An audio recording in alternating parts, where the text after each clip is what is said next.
Basic principle of colon classification doctor S R. Ranganathan દ્વારા વિકસાવવામાં આવેલી કોલમ ક્લાસિફિકેશન દુનિયાની પહેલી ફેસેટેડ ક્લાસિફિકેશન સ્કીમ છે. તેની કેટલીક મૂળભૂત સિદ્ધાંતો છે જે તેને અન્ય સિસ્ટમોથી અલગ બનાવે છે. પ્રથમ છે ફેસેટેડ પ્રિન્સિપલ, જે કે ગુણ આધારિત સિદ્ધાંતો. દરેક વિષયને 5 મુખ્ય ફેસેટમાં તોડી શકાય છે. જેમ કે પી પર્સનાલિટી, જે વિષયનું મુખ્ય તત્વ છે. ઉદાહરણ તરીકે મેથેમેટિક્સ, કેમિસ્ટ્રી. એમ એટલે મેટર, એટલે કે વિષયનું પદાર્થ. ઉદાહરણ તરીકે વોટર કે મેટર. એનર્જી એટલે કે પ્રક્રિયા, ટીચિંગ ઓર રિએક્શન. એસ એટલે કે સ્પેસ, એટલે કે સ્થાન. ઉદાહરણ તરીકે ઇન્ડિયા અથવા યુએસએ. ટી પર ટાઈમ એટલે કે સમય. ઉદાહરણ તરીકે 19મી સેન્ચુરી 2020. આથી કોઈ પણ વિષયનું સુવ્યવસ્થિત વિશ્લેષણ શક્ય બને છે. બીજું છે પ્રિન્સિપલ્સ ઓફ આઇસોલેટ, એટલે કે અલગ ઘટકોનો સિદ્ધાંત. જેમાં કોઈ પણ વિષયને આઇસોલેટ એટલે કે ઉપઘટકોમાં તોડી શકાય છે. આઇસોલેટ 2 પ્રકારના હોય છે. કોમન આઇસોલેટ, જેમાં ટાઈમ, પ્લેસ, ફોર્મ, લેંગ્વેજ જે બધા જ વિષયોમાં વપરાઈ શકે છે. સ્પેશિયલ આઇસોલેટ, જે કોઈ ખાસ વિષય માટે ઉપયોગી છે.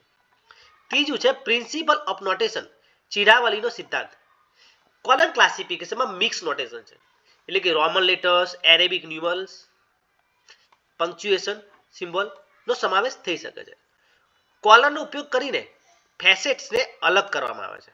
ઉદાહરણ તરીકે L45 N44 M.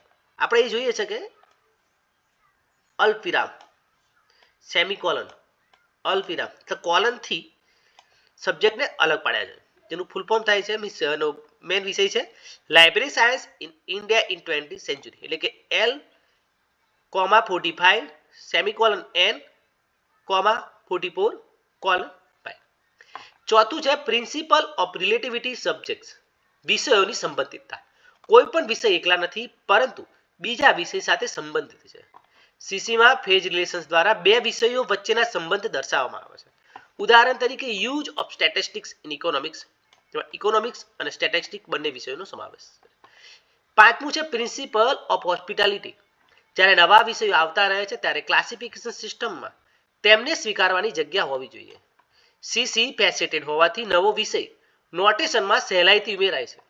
ઉદાહરણ તરીકે એઆઈ ઇન એજ્યુકેશન, એટલે એજ્યુકેશનમાં પર્સનાલિટી એઆઈ નો ઉમેરો થયો છે. છઠ્ઠું છે પ્રિન્સિપલ ઓફ મેનેમિક્સ, એટલે કે સ્મૃતિ સહાયક. નોટેશન એવું હોવું જોઈએ કે વપરાશકર્તા તેને સહેલાઈથી યાદ રાખી શકે.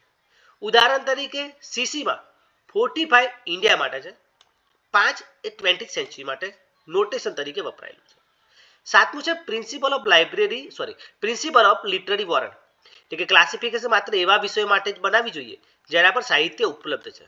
અર્થાત પુસ્તકાલયમાં વિષય હોય ત્યારે જ તેની માટે નોટેશન રાખવું.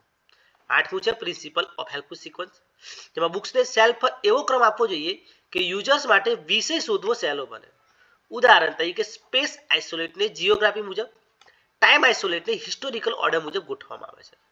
નવમું છે પ્રિન્સિપલ ઓફ મોડ્યુલેશન, એટલે કે ક્રમ બદલવાનો સિદ્ધાંત. સબ્જેક્ટ નોટેશન શોર્ટરથી લોંગર તરફ જવું જોઈએ. બ્રોડ સબ્જેક્ટ પહેલા અને નેરોઅર પછી આવે.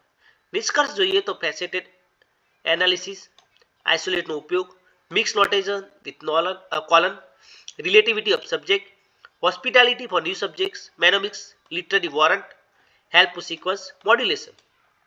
આ બધા સિદ્ધાંતોને કારણે સીસી દુનિયાની સૌથી સાયન્ટિફિક, ફ્લેક્સિબલ અને મોડર્ન ક્લાસિફિકેશન સિસ્ટમ ગણાય છે.